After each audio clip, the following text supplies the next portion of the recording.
இன்றைய அன்றாட தியான வார்த்தையில் அன்பை பற்றி நமது ஆண்டவராகிய இயேசு என்ன சொல்கிறார் என்று வேதத்தில் பார்ப்போம். இது பகுதி 1.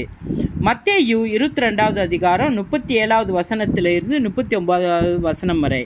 இயேசு அவனை நோக்கி, உன் தேவனாகிய கர்த்தரை உன் முழு இருதயத்தினாலும் முழு ஆத்மாவினாலும் முழு சிந்தையினாலும் நேசிக்க வேண்டும். இதுவே மிக பெரிய கற்பனை. இரண்டாவது அதற்கு ஒப்பானது, உன் அயலானை உன்னைப் போல் நேசிக்க வேண்டும் என்றார். யோவான் 13வது அதிகாரம் 34வது வசனத்திலிருந்து 35வது வசனம் வரை. நான் உங்களை நேசித்தது போல நீங்கள் ஒருவரை ஒருவர் நேசிக்க வேண்டும் என்ற புதிய கற்பனையை உங்களுக்கு கொடுக்கிறேன். நீங்கள் ஒருவரை ஒருவர் நேசித்தால் நீங்கள் என் சீஷர்கள் என்பதை கொண்டு எல்லோரும் அறிந்து கொள்வார்கள். மத்தேயு 5வது அதிகாரம் 44வது வசனம்.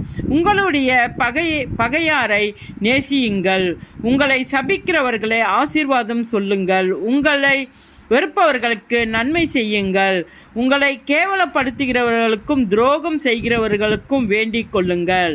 1 யோவான் 4வது அதிகாரம் 7வது வசனத்திலிருந்து 8வது வசனம் வரை. அன்பானவர்களே, நாம் ஒருவரை ஒருவர் நேசிப்போம். அன்பு தேவனிடத்தில் இருந்தே வருகிறது. அன்பு கொண்டவன் தான் தேவனை அறிவான். அன்பில்லாதவன் தேவனை அறியான். ஏனெனில் தேவ அன்பு அவனிடத்தில் இல்லை. இயேசு கற்றுத்தந்த அன்பின் முக்கிய சத்தியங்கள். தேவனை முழுமையாக நேசிப்பது, நம்மை போல அயலாரையும் நேசிப்பது, பகைஞரை நேசிக்க அறிவுறுத்தல், அன்பே தேவனின் இயல்பு என்பதை உணர்த்துதல்,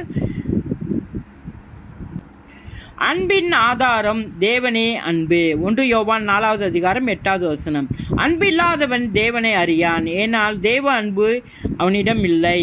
இது இயேசு கற்றுத்தந்த அடிப்படை உண்மை. அன்பு என்பது ஒருவனுடைய உணர்ச்சி அல்ல, அது தேவனின் இயல்பு. அன்பே தேவனே அன்பு. இயேசுவின் அன்பு தியாகத்தின் மூலம் காணப்பட்டது. யோவான் 15வது அதிகாரம் 13வது வசனம். இயேசுவின் நாமத்தில். இது பகுதி 1.